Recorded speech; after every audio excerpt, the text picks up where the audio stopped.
Hello, my name is Paul Wicks and I'm Vice President of Innovation at Patients Like Me.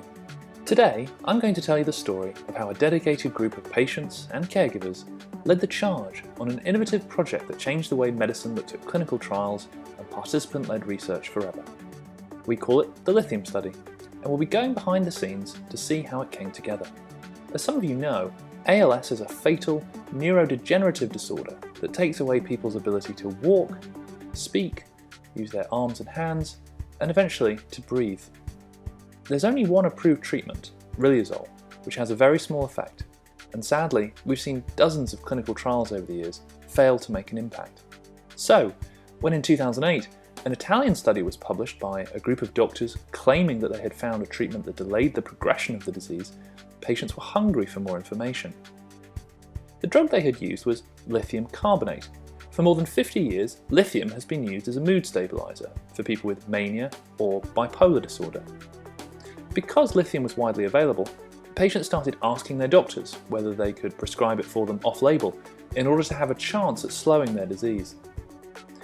Because it was at a lower dose than is normally used in mood disorders, and because patients felt they had little to lose, many doctors agreed.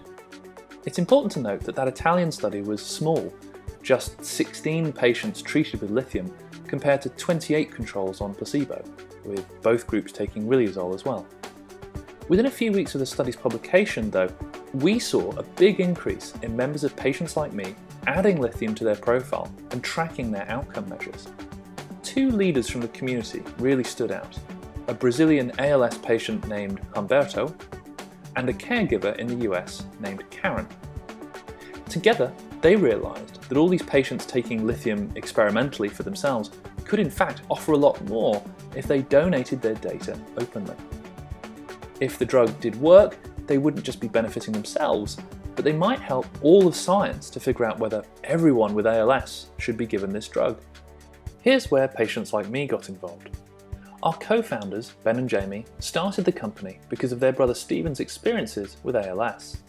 And personally, I had studied the disease extensively during my PhD, so we all knew firsthand just what a fantastic discovery this could be if it were true. We added new features to Patients Like Me that allowed pioneers like Humberto, Karen, and eventually 160 more patients taking lithium to enter their data about the form of lithium they were taking, the dosage, the side effects, and most importantly, their outcomes. Were patients really improving? This was a very new and different type of study. Typically in medicine, when we want to study whether a drug works, we have to conduct a randomized control trial. Scientists design an experiment where a carefully selected group of patients are recruited and then volunteer to be randomized to receive either a new treatment or a placebo, a sugar pill, and then to have their data recorded over time. Neither the patient nor the researcher knows whether any individual is actually receiving the real drug or the placebo, and nobody's allowed to know or look at the data until all of the information has been collected. This elegant design is necessary to counteract the placebo effect, where people who think they're going to get better often do, at least temporarily, even when they're just taking a sugar pill instead of an effective treatment. But this was very different. The patients in this study weren't carefully screened. It was whoever wanted to volunteer and could get a hold of lithium. There was no placebo arm. Every patient knew they were getting the real thing. Even more unusually, there were no scientists designing or overseeing this trial. It was being designed on the fly by the very participants in the study who would normally be kept in the dark as to what was going on. In this study, the participants were the scientists. And rather than being locked up till the end, all the data was available for free on the web in real time for anyone to see. Behind the scenes back at Patients Like Me, we hired a brilliant scientist, Dr. Tim Vaughan, a former medical physicist, financial industry analyst, and seriously clever guy, to look at the data.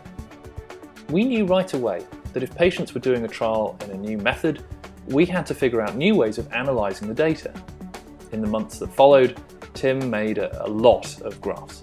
In the end, we realised that the power lay in the community of patients who had donated their data over many years, sometimes even patients who were no longer alive at the time of the study. For every volunteer now taking lithium, Tim built an algorithm that would select other ALS patients like them who most closely resembled the path of their progression right up until the point where they started taking the lithium. With that predicted path of where we expected patients to end up 6 months after taking a treatment supposed to be effective, we could start building a model that would tell us whether this grand experiment was really working. 9 months after the original Italian study was published, Jamie and I presented preliminary findings at a crowded poster session at the International ALS Symposium in Birmingham, England. While doctors and researchers were debating how they could design a new randomized control trial, we announced what the patients had found already. Lithium was no miracle drug. As this was the first time this had been done, and lithium had seemed so promising at first, a number of trials were still conducted anyway, hoping to find a subtle effect that we might have missed.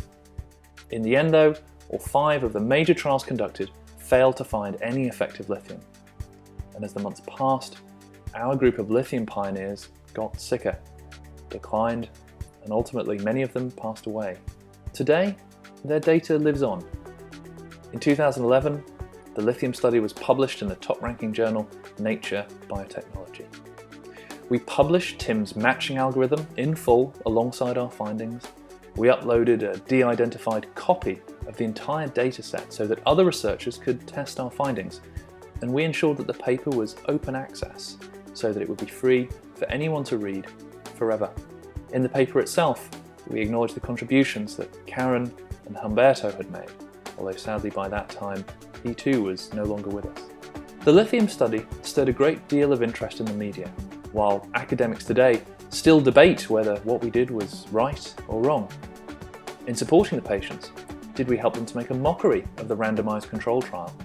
Or did this represent a turning point in medical advocacy, where patients stood up and said that if there was a chance they could halt their disease themselves, then they wanted to get involved in fighting back? For us, the story continues. Subsequent waves of ALS patients used the lithium techniques to investigate new treatments. The pharmaceutical industry is now examining how to collaborate better with patients, and we've developed new services that help trial designers and patients come together to optimize the design of clinical trials to be more patient-centered. And as for Tim, well, he's building on what we've learned to make lots of new graphs and lots of new models for multiple sclerosis, for Parkinson's disease, and who knows where next.